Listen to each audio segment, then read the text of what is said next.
How to use Manycam on an Android phone.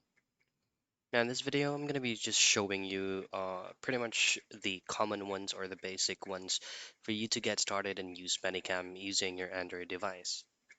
First is go into Google Play Store and type in Manycam. Yeah, this is going to be the application that you need to download and install into your Android device.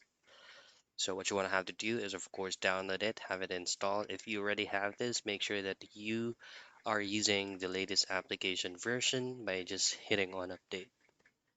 Now next is, of course, open up the application. This is going to be your dashboard.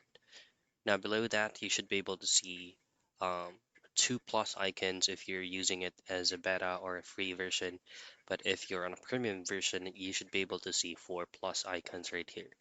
This is actually your timeline right here. If you tap on that, you can choose to add a front camera, back camera, to add video, image, or an IP camera. Same goes with the rest of those boxes. Now at the top upper left, you should be able to see your logo or your profile picture. In these fields, what you want to do is you can go into sources. You can try to start a playback transition, loop the video, mirror front camera, and so on. If you go back and then go to outputs, this is where you can change your output resolution.